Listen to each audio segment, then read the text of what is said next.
ఈరోజు మనం చాలా ప్రాముఖ్యమైన అంశాన్ని వినబోతున్నాం. అంటే హృదయం అనేటటువంటిది చాలా ప్రమాదకరమైనటువంటిది. దాంట్లో చాలా చెడ్డ విషయాలు ఉంటాయి.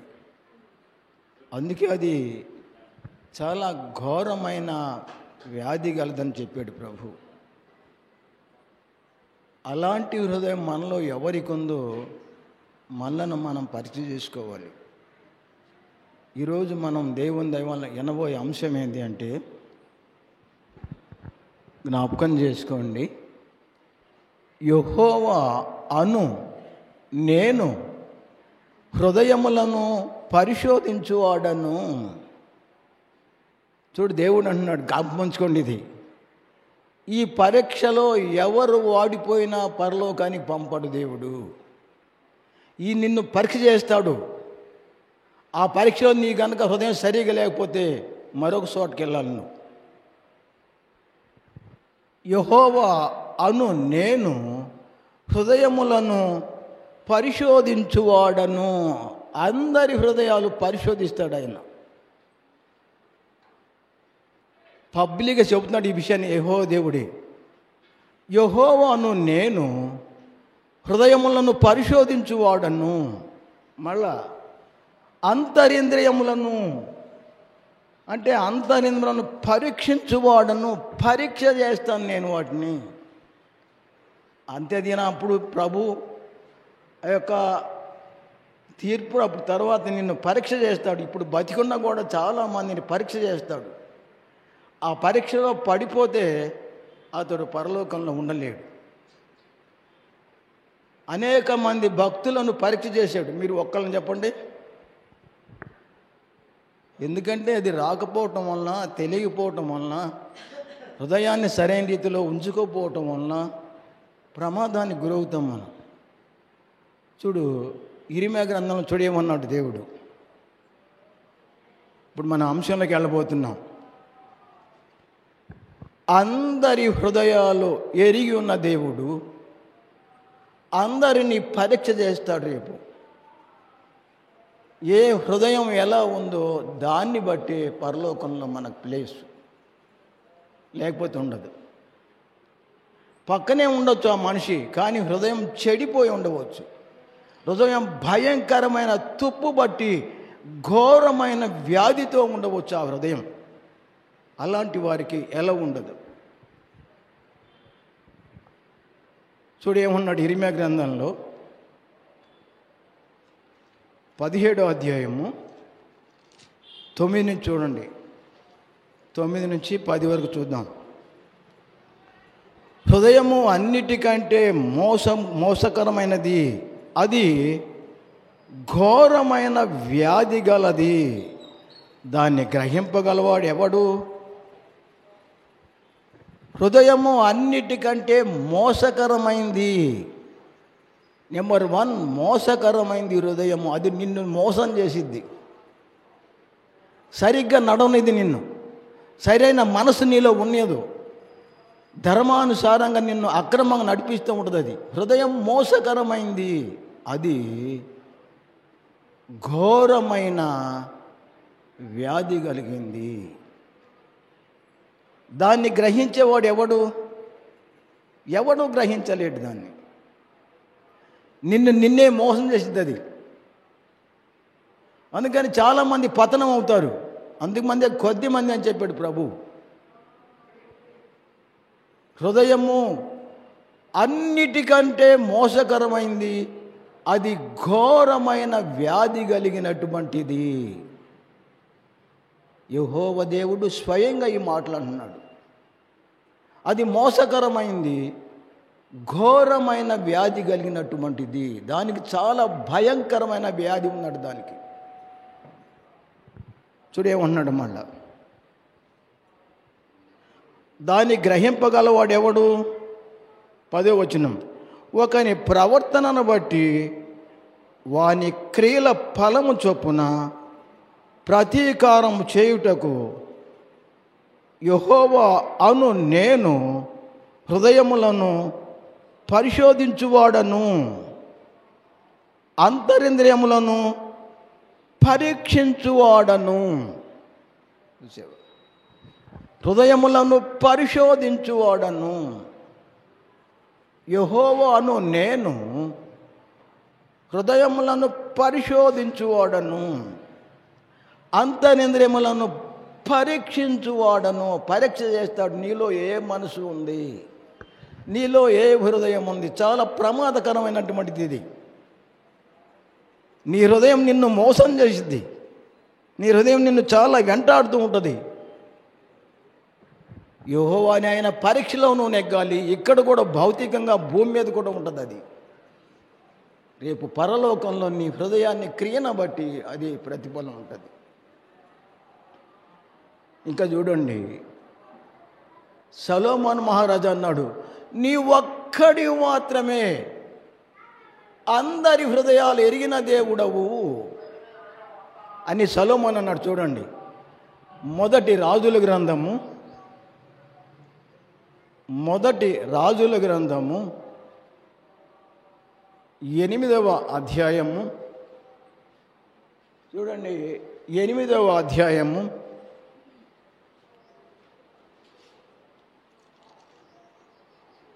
చూడండి, ఈ విషయం చూడండి, ధారాళంగా మనం తెలుసుకుందాం.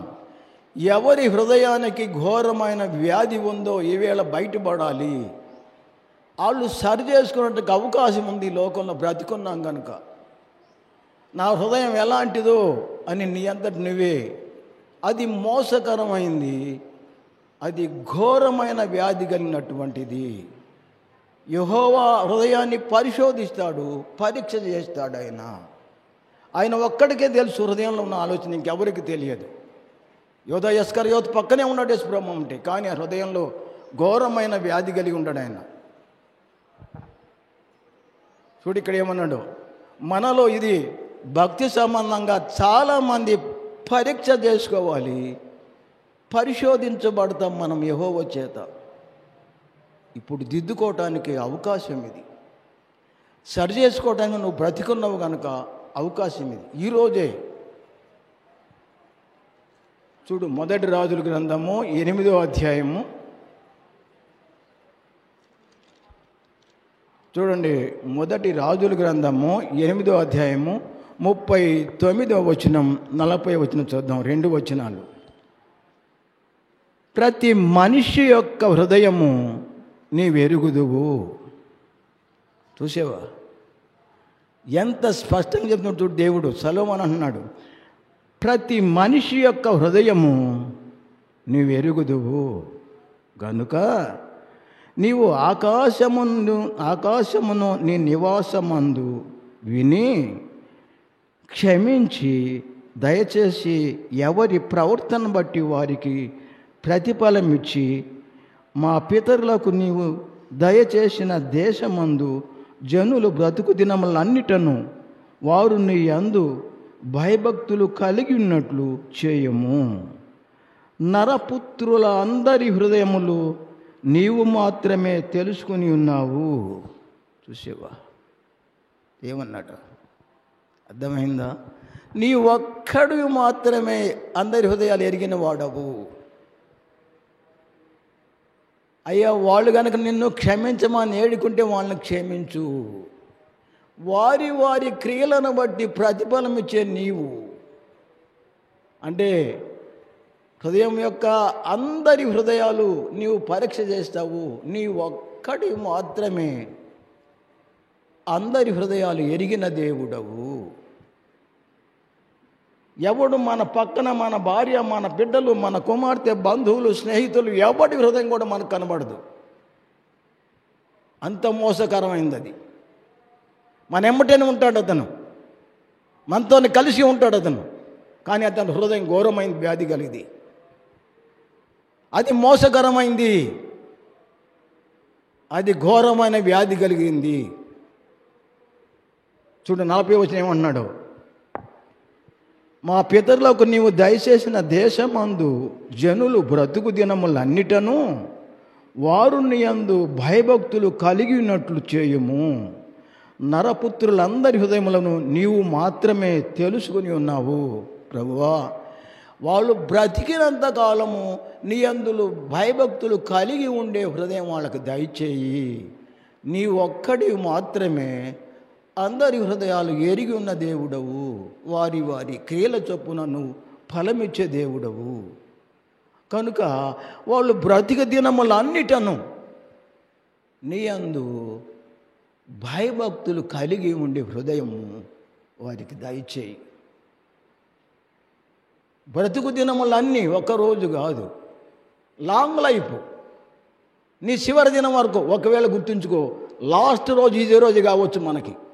ఈరోజు మనం సాయంత్రం లేకపోతే ఈరోజే కావచ్చు మనకు ఆఖరి రోజు, తెలియదు మనకి ఏ రోజు. ఈరోజే మన జీవితం ముగించబడవచ్చు, తెలియదు అది. కానీ వింటమే కానీ జీవితంలో భాగం కావట్లేదు. అది జీవితంలో భాగం చేసుకోవాలి, దాన్ని దిద్దుకోవాలి. దాన్ని 2వ దినవృత్తాంతాల గ్రంథము 6వ అధ్యాయము, 2వ దినవృత్తాంతాల గ్రంథము 6వ అధ్యాయము, 2వ దినవృత్తాంతాల గ్రంథము 6వ అధ్యాయము 30-31 వచనాలు చూద్దాం. నీవు మా పితరులకు ఇచ్చిన దేశమందు వారు తమ జీవితకాలమంతయు నీ యందు భయభక్తులు కలిగి నీ మార్గములలో నడుచునట్లుగా వారి వారి హృదయములను ఎరిగి ఉన్న నీవు వారి సకల ప్రవర్తనకు తగిన ప్రతిఫలము ప్రతిఫలమును దయచేవాడవు గాక. నీవు ఒక్కడవే మానవుల హృదయములో ఎరిగి ఉన్నవాడవు. ఇది ఇద్దరం కలిసి తీర్పు తీర్చడు, ఎవరి హృదయం వాళ్ళనే పరీక్ష చేస్తాడు దేవుడు. చూడు, రేపు ఆయన నీలో వాక్యం పెడతాడు.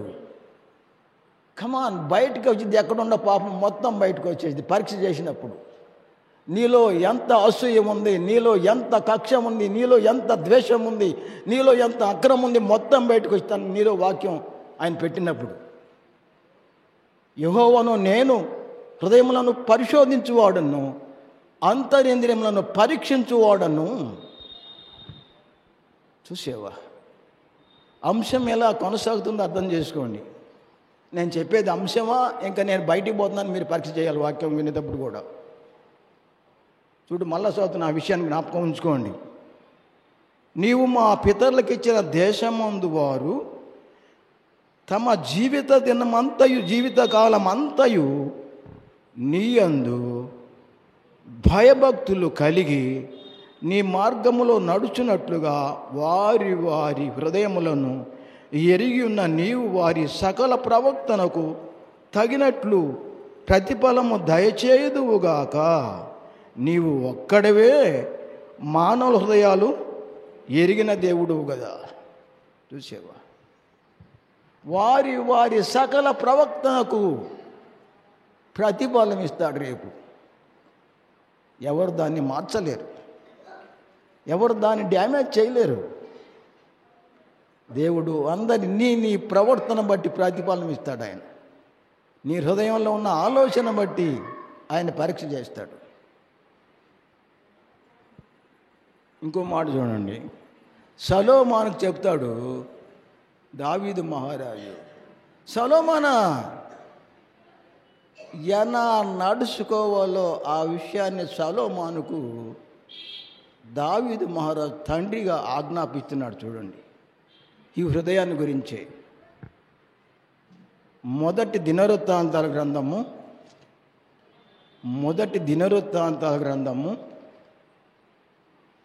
28వ అధ్యాయము 28వ అధ్యాయము చూడండి.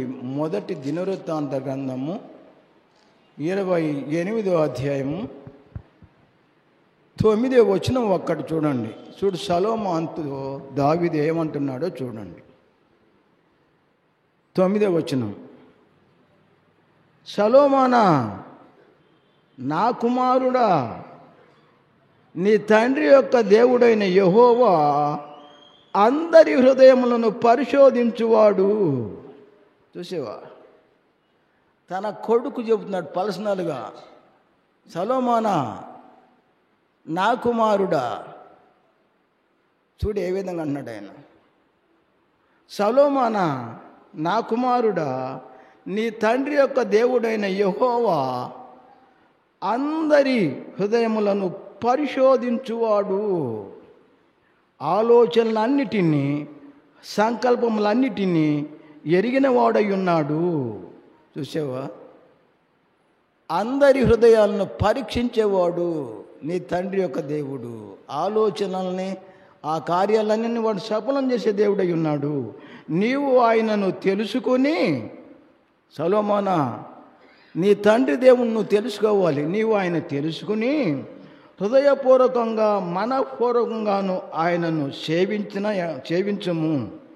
ఆయనను వెతికిన ఎడల ఆయన నీకు దొరుకును. హృదయపూర్వకంగా నువ్వు క్షేమించు, హృదయపూర్వకంగా ఆయన్ను ప్రార్థన చేయి, హృదయపూర్వకంగా ఆయన్ని వెతుకు. నీవు ఆయనను విసర్జించిన ఎడల ఆయన నిన్ను నిత్యముగా త్రోసివేయును. ఒకవేళ నీవు కనుక ఆయన ఎతకకుండా, హృదయంలో నువ్వు ఆయన సేవించకుండా నువ్వు కనుక ఆయన విడిచిపెడితే ఆయన శాశ్వతంగా త్రోసివేస్తాడు నిన్ను. నిన్నే కాదు, ఎవరినైనా త్రోసివేస్తాడు ఆయన. అంత కఠోరం ఉంది ఈ అంశం. అంతరింద్రియములు పరీక్ష చేస్తాడు దేవుడు. సామాన్యం కాదండి, ప్రతి మనిషిని పరీక్ష చేస్తాడు. ఎలా ఉంది నీ హృదయం? దేవునికి ఇష్టంగా నడుస్తుందా లేదా? తన కుమారుడికి బోధించాడు ఈ విషయాన్ని. నీ తండ్రి యొక్క దేవుడు అందరి హృదయాలు ఎరిగి ఉన్న దేవుడు ఆయన. ఆయన హృదయాలు పరిశోధించువాడై ఉన్నాడు. నీవు ఆయన ఎదికిని ఎడలు హృదయపూర్వకంగా ఆయన ప్రత్యక్షం అవుతాడు. ఒకవేళ నువ్వు ఆయన విడిచిపెడితే నిన్ను శాశ్వతంగా త్రోసి వేస్తాడు ఆయన నిన్ను. ఇక ఎవడు తీసుకురాలేడు నిన్ను. అన్నిటికన్నా ముఖ్యంగా హృదయాన్ని గట్టిగా పట్టుకోవాలి. క్రైస్తవులు గట్టిగా పట్టుకోవాలి, దాన్ని వదలకుండా పట్టుకోవాలి. దాన్ని బ్రతికినంతకాలము గట్టిగా దాన్ని పట్టుకోవాలి. సామెతల గ్రంథము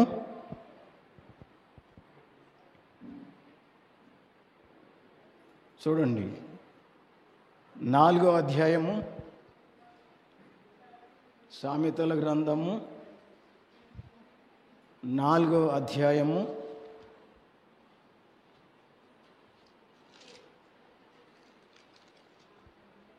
'అందరూ చూడండి పరిశుద్ధ గ్రంథాన్ని. సామెతల గ్రంథము 4వ అధ్యాయము సొలొమోను చూడు ఇక్కడ ఏం చెబుతున్నాడు.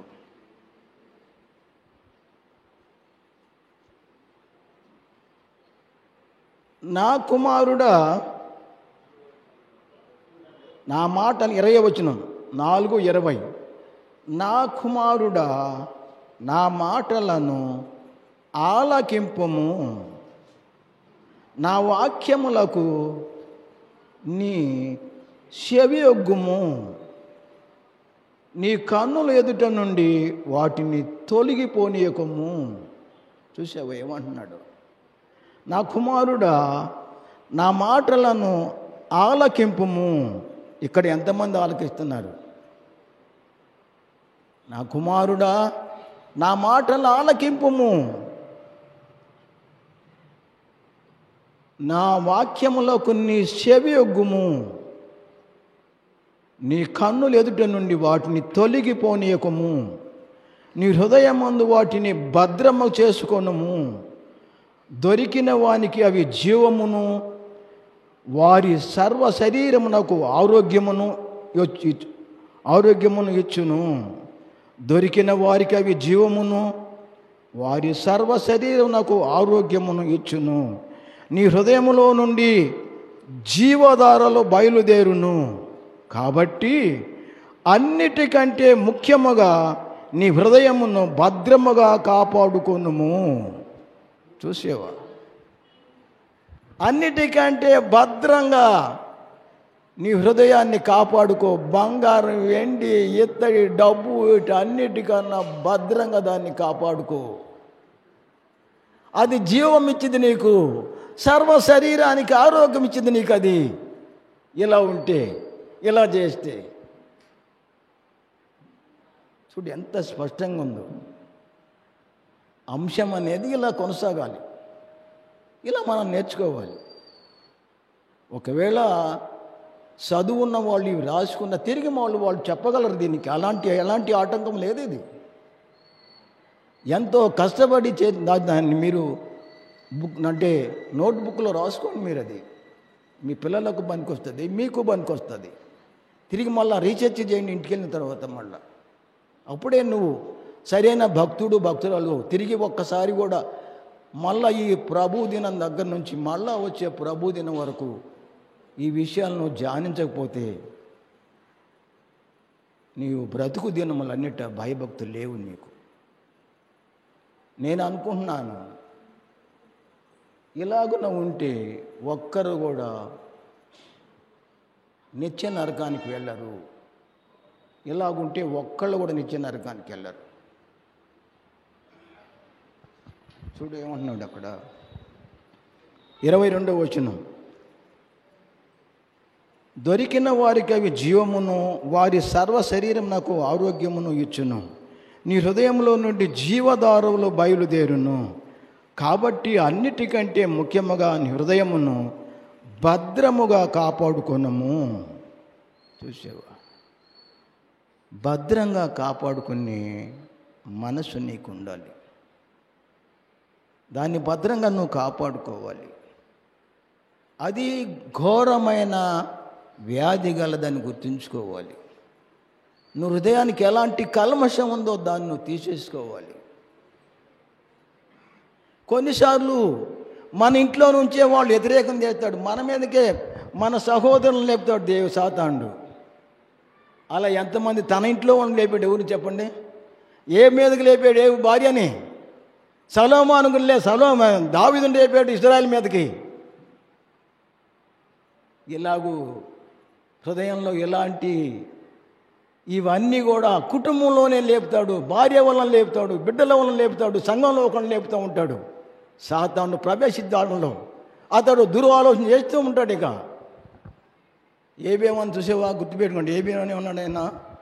ఒక్కనాడే 10 మంది పిల్లలు చనిపోతే ఆయన వస్త్రాలు చించుకున్నాడు 1వ అధ్యాయంలో, బూడిద పోసుకున్నాడు. తరువాత అన్నాడు, యెహోవా నామమునకు స్తుతి కలుగునుగాక. యెహోవా వచ్చాడు, యెహోవా తీసుకుని పోయాడు, ఆయన నామానికి స్తుతి కలుగునుగాక అన్నాడు ఆయన. నోటి మాట వలన కూడా ఏబు దేవుడు నాకు అన్యాయం చేసాడని చెప్పలేదట ఆయన. చూడు ఎలా అన్నాడు ఆయన. అప్పుడు తన భార్య వచ్చాను. చూడు ఏమందో చూడు 2వ అధ్యాయం ఏబు గ్రంథం. తన భార్య అంటే భార్యను లేపాడు అతని మీదకి దేవుడు. అంటే దేవుడు పరీక్ష చేయటం, పరిశోధించటం. అది ఈ పరీక్షలో నెగ్గాలి నువ్వు. ఏబు గ్రంథము అంటే ఇంటి వాళ్ళని కూడా లేపుతాడు దేవుడు, మరి సైన్యాన్ని లేపుతాడు మన దేవుడు. నిన్ను పరీక్ష చేయడానికి అది నీ మంచి కోసం. అది ఏబు గ్రంథం 2వ అధ్యాయము చూడండి ఒకసారి.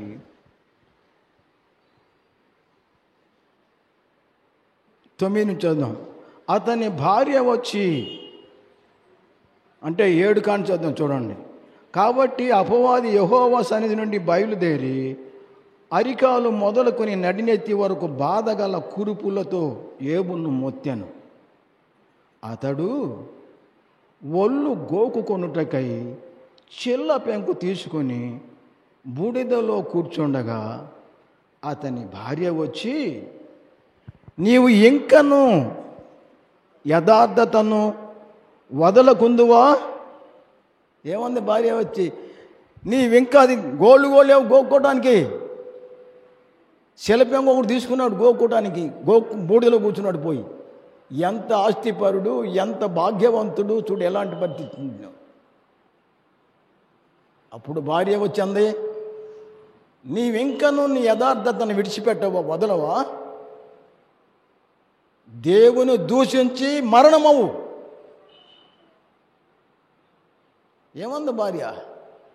చూడు ఏమంద భార్య. ఇది పరీక్ష, ఇది పరీక్ష, పరిశోధించడం.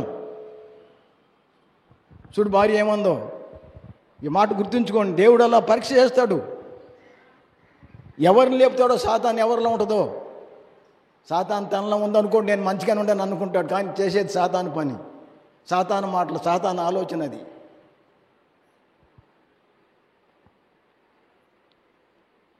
చూడేమన్నా 9వ వచనం, అతని భార్య అంటుంది, అతని భార్య వచ్చి నీవెంకను యథార్థను వదలకుందువా? Question mark. దేవుని దూషించి మరణము కమ్మ.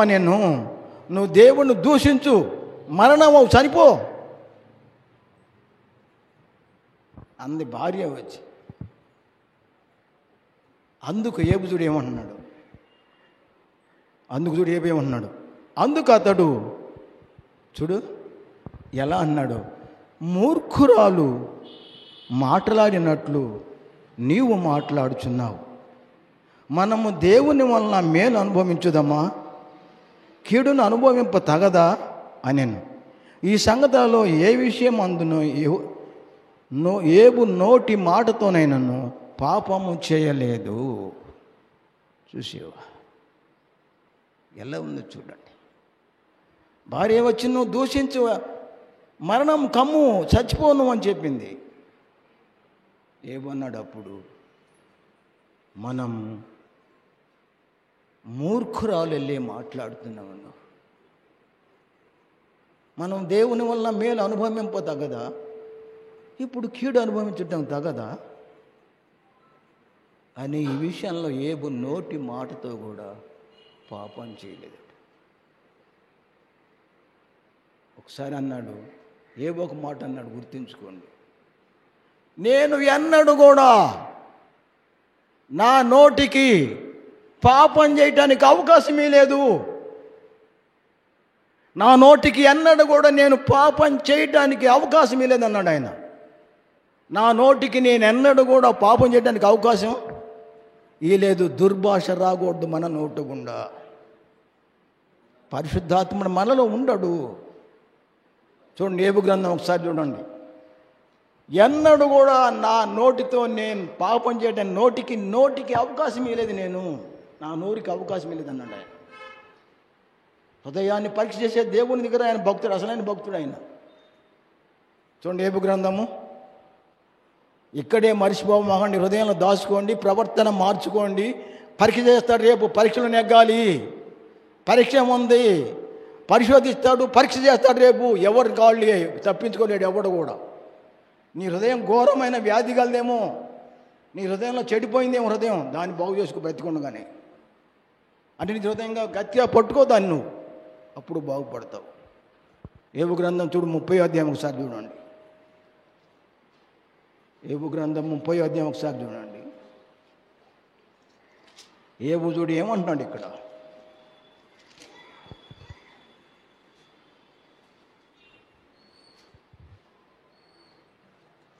ఆ 31 చూడండి.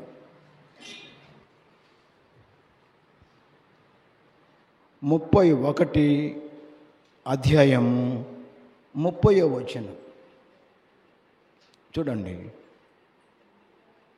నేను అలాగు చేయలేదు, అతని ప్రాణమును నేను శపించలేదు, పాపము చేయుటకు నా నోటికి నేను సోటియలేదు.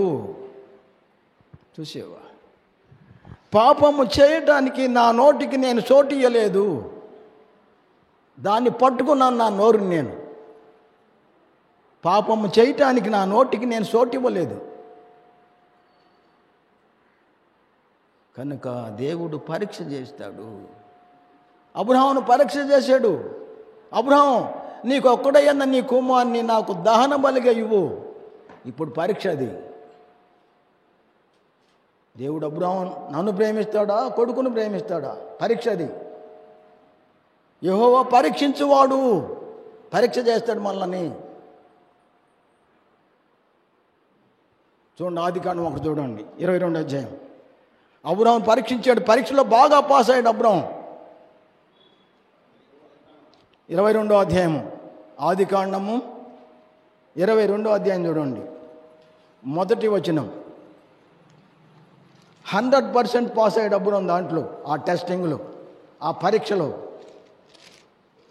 చూడు ఏమన్నాడు, ఆ సంగతులు జరిగిన తర్వాత దేవుడు అబ్రహామును పరిశోధించెను.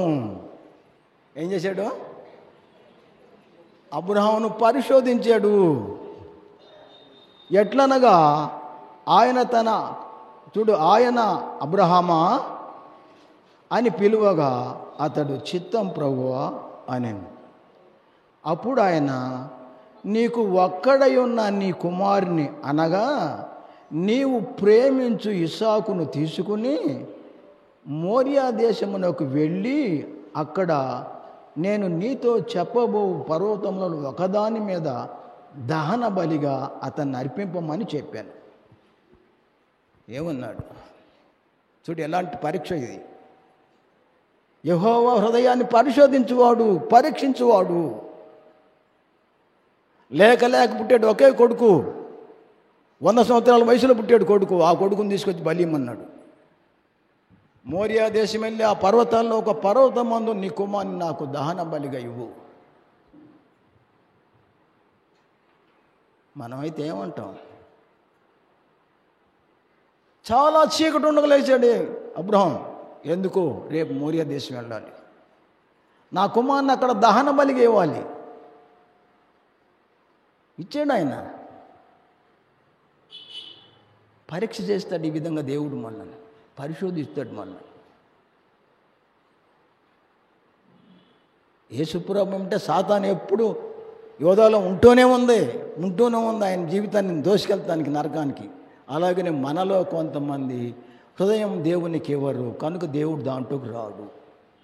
ఎప్పుడు చెడిపోయిన ఆలోచన ఒకటి, ఎప్పుడు దేవునికి వ్యతిరేకమైన ఆలోచన ఒకటి, ఎప్పుడు అదే ఆలోచన. ఎందుకంటే దేవుని భయం లేదు, దేవుడు మాటలు లోపల ఉండవు. హృదయం అంతా చెడిపోయిన ఆలోచన ఉంటుంది. అది మోసకరమైంది, ఘోరమైన వ్యాధి కలిగినటువంటిది. చూడు ఇంకేమన్నాడు మరంట. ఒకడు, ఈ మాట చెప్పే వాక్యాన్ని ముగిస్తాను నేను. చూడండి, హృదయం ఘోరమైన దాన్ని పెట్టుకుని కపటాన్ని ఇట్లా ముసుగేసుకొస్తారంట కొంతమంది.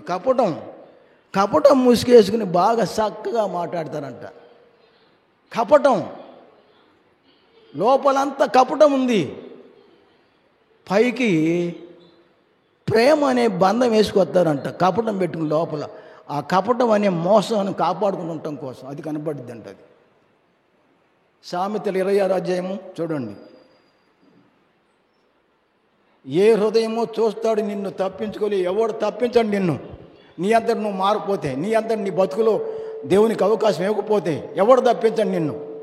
నీ ఆలోచన చెడ్డదైతే ఇప్పుడే మార్చుకోవాలి. సామెతల గ్రంథం 26 అధ్యాయం చూడండి. 26 అధ్యాయము ఒకసారి చూడండి. సామెతల గ్రంథము 26 అధ్యాయము చూడండి. 23 నుంచి చదువుకుందాం. 26, 23 నుంచి ఒకసారి చూడండి. 26 అధ్యాయం 23 నుంచి. చెడు హృదయమును, ఏ హృదయం అది?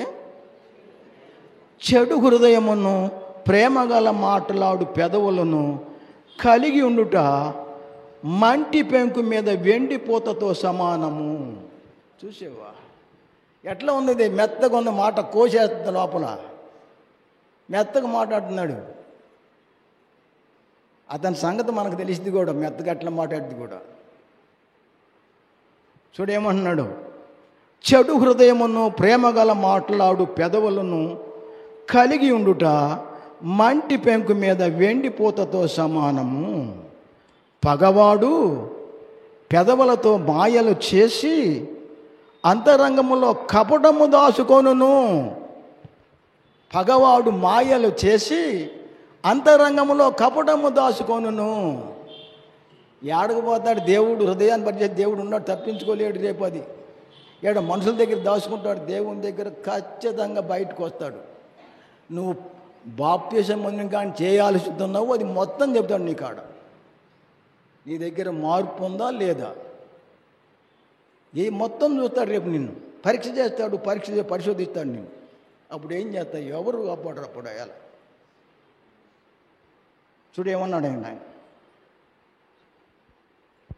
అంటే, పగవాడు పెదవులతో మాయలు చేసి అంతరంగంలో కపటము దాచుకొనును. వాడు దయగా మాట్లాడినప్పుడు వాని మాట నమ్మకము. వాడు దయగా మాట్లాడినప్పుడు వాడి మాట నమ్మకు నువ్వు. వాని హృదయములో 7 హేయములను కలవు. ఏముండే 7 అంటే ఏడుండేవి? యేసుప్రభు చెప్పాడు మత్తయి సువార్తలో 15 అధ్యాయం నుండి మార్కు 7 అధ్యాయం నుండి. హృదయములో నుండి దేవదూషణలు, వ్యభిచారములు, దూషగములను, దేవగమనములు, ఇంకా అనేకమైనటువంటి చెడ్డవన్నీ లోపల నుంచే బయటకు వస్తాయి. అవే మనిషిని అపవిత్రం చేస్తాయి. వాని హృదయములో 7 హేయములను కలవు. వాడు చూడండి, వాడు తన ద్వేషమును కపట వేషము చేత దాచుకొనును. దేని చేత? వాడు తన ద్వేషాన్ని కపట వేషం చేత దాచుకుంటా అంట లోపల, పగ కాపాడుకుంటానికి. వాడు తన ద్వేషాన్ని కపట వేషం చేత దాచుకుంటా అంట. వాడు ఏడకపోతాడు రేపు ఏడకపోతాడు వాడు. అందరి సమక్షంలో బయటపడతాడు రేపు. హృదయంలో ఏముందో దాని గురించి ఆయన ఇడిచిపెట్టాడు. చూడేమన్నాడు ఇక్కడ, వాడు ద్వేషమును కపట వేషం చేత దాచుకొనును, సమాజంలో దాని చెడుతనము బయలుపరచబడును. చూసేవా, అందరి సమాజంలో ఇది బయటపడింది రేపు. కనుక ప్రియులారా, ఒక విషయం గుర్తుంచుకోండి. ఈ ఒక్క మాట చెప్పిన వాక్యాన్ని ముగిస్తాను. తర్వాత ప్రభు చిత్తం అయితే మరొకసారి హృదయాన్ని గురించి అవకాశం ఉంటే, దేవుని చిత్తం అయితే మరొక భాగం చూద్దాం. మనం ఒక్క మాట చెప్పి వాక్యాన్ని ముగిస్తున్నాను నేను. మొదటి సమూయేలు గ్రంథము దేవుడు ఏం చూస్తాడో గుర్తుంచుకోండి. మొదటి సమూయేలు గ్రంథము 16వ అధ్యాయం